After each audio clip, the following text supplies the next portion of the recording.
안녕하세요. 황금별입니다. 국내 자산운용사에서 출시한 해외 ETF 상품에 투자할 경우 상품명 맨 뒤에 괄호로 H와 UH로 표기된 경우를 종종 보셨을 텐데요. 여기서 H와 UH의 차이에 대해 알고 투자를 하고 계신 분들도 있으시고 기초사항이지만 잘 모르고 선택하시는 분들도 있으신데요. 오늘은 그 차이에 대해 쉽게 안내를 드려보겠습니다. 삼성자산운용사 홈페이지에 쉽게 안내된 내용이 있어서 오늘은 그 자료를 기준으로 설명드리겠습니다. 여기서 H는 해지라는 의미인데요. 리스크를 해칭한다, 환해지 전략이다, 이렇게 사용하는 그 해지가 맞고요. 해지는 방어하다, 방지하다라는 영어 단어입니다. 국내 ETF에는 H나 UH가 붙지 않고 해외 ETF만 사용을 하는데요. 국내 ETF는 원화로만 거래가 되니 환율에 신경을 쓸 필요가 없지만 해외 ETF는 원화를 달러로 환전해서 달러를 매수해야 하기 때문에 환율의 차이가 발생합니다.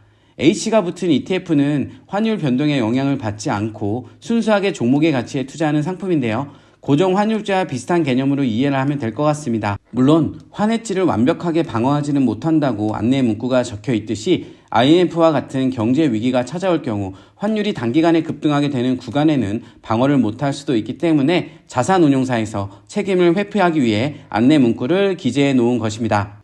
자, 그럼 어떤 ETF를 선택하는 것이 더 나은가라는 질문에 대해서는 우선 운용보수에 있어서는 H가 붙은 환해지 상품이 자산운용사에서 환율 관리를 해주기 때문에 수수료가 발생하므로 운용보수가 더 높습니다. 반대로 UH 상품은 원달러 환율의 흐름을 그대로 따라가기 때문에 해지 과정이 필요 없으므로 운용보수는 더 저렴합니다. 역시나 뭔가 관리가 들어가면 다 수수료를 떼어가기 마련인데요. 자본주의 사회에서 절대 공짜란 없습니다. 어떤 호의도 기대하면 안 되는 냉혹한 시장이죠. 보수 측면에서는 UH가 유리하지만 현재처럼 환율이 1,300원이 넘는 고환율 시기에는 UH보다는 보수가 좀 더 높더라도 H 상품을 선택하는 것이 유리할 텐데요. 미국의 금리 인하가 시작되면 환율이 내릴 가능성이 크기 때문에 환해지 전략을 가진 H 상품이 유리할 수가 있습니다. 반대로 중국이나 우리나라의 부동산 PF 대출 부실이나 미국의 상업용 부동산 위기 등으로 인해 금융 시스템 붕괴로 경제 위기가 찾아올 경우는 원달러 환율이 급등할 수가 있기 때문에 그런 경제 위기에는 환율 상승의 이익을 취할 수 있는 UH 상품을 선택하는 것이 유리할 것입니다. 이 둘 중에 어떤 것이 맞다 틀리다의 문제라기보다는 앞으로 원달러 환율이 내려갈 것 같다고 판단을 한다면 환해지 전략을 가진 H 상품을 선택하고 원달러 환율이 더 상승할 것 같다고 생각하면 UH 상품을 선택하면 될 것 같습니다. 제 개인적인 생각은 만약 1년이나 2년의 단기 투자라면 앞으로 다가올 금리 인하기에는 환율이 하락할 가능성이 크기 때문에 방어가 가능한 H 상품이 유리할 것 같고 5년이나 10년 장기 투자를 할 목적이라면 UH 상품을 선택을 할 것 같습니다.